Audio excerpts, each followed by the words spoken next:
I'm not really sure how to start this because I really didn't have any plan to do something like this. But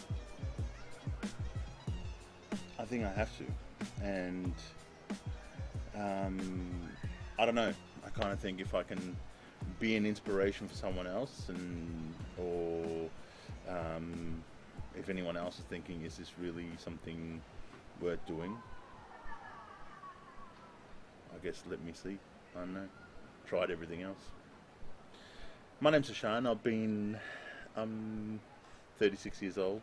I didn't really want to do this, but this is something I used to enjoy a lot. I used to enjoy making videos. I used to enjoy photography, and I have a lot of cameras, and from the old 120 film cameras, the film cameras, the 35mm, and I enjoyed photography and I enjoyed videography, and in the last 2 years, I've very rarely got my cameras out, and one of the biggest problems is I just have no energy, no motivation. I'm tired all the time, and I'm overweight. I've been having a problem with my weight for the last, I don't know, 12, 15 years, and in the last couple of months it's really kind of been bothering me, and it's been bothering me to the point that I am a little bit lost, and I was looking at whether I do lap band, or is there a surgical, or is there is there pills I can take. I've tried everything. Exercise, yes, I've done exercise. I was going to the gym, just when I say gym, just treadmill, just cardio stuff, elliptical and bicycle. And after 2 months of going to the gym nearly every second, third day, saw absolutely zero results. And it's disheartening. And I was around 180 kilos, and now the scales that we have doesn't even measure what I am. So last night I watched this video. I've been told about it before. It's on Netflix. It's called, it's a documentary, not a video. It's on Netflix, and it's called Sick, Fat and Nearly Dead, or Fat, Sick and Nearly Dead, by a guy called Joe. He's an Aussie, I'm an Aussie. And I watched this, and I've heard about it before, and I was thinking I really should try this. And I got to the point, and in this documentary they get Joe, who I'm watching, and he's a big guy, not as big as me, but he's a big guy. And then they get this other guy who Joe actually meets, and in the video, and I'll link all the the video down, the documentary down. It's actually on Netflix, but he's actually got it online for free to watch.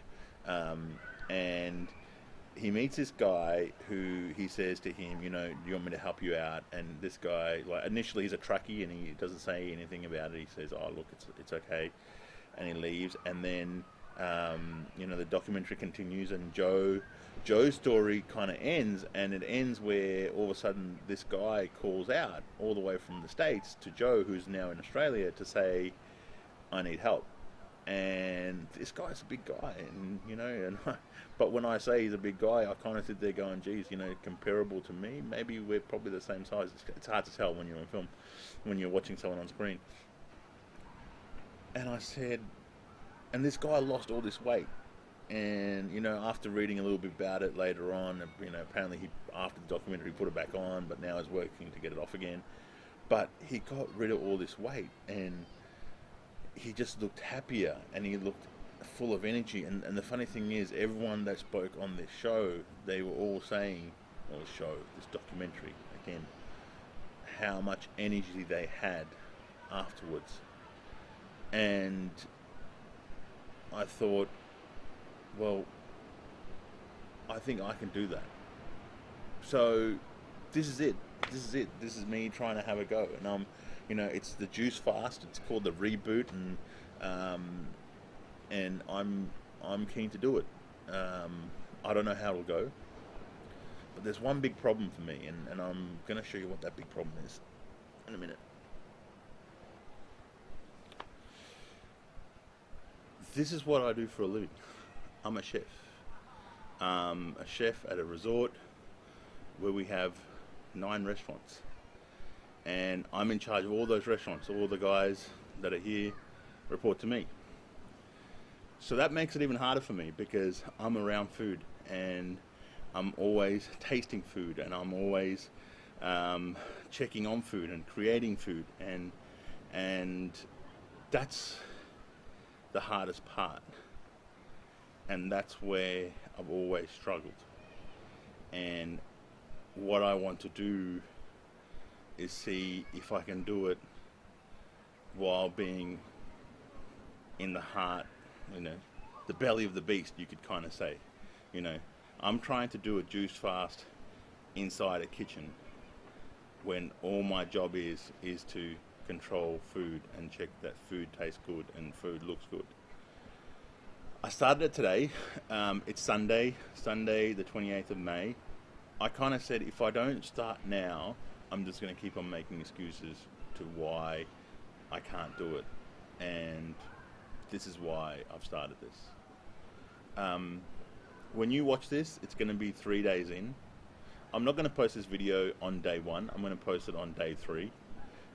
Everyone tells me the first 3 days are the hardest, and I kind of think I don't want to put this video and say okay day 1, and then by day 3 I've already gone pear-shaped. So I'm going to put this on day 3 because when I put this on day 3, it means that I've already got to day 3, and then I'm going to continue putting daily or every second day videos of how things are going.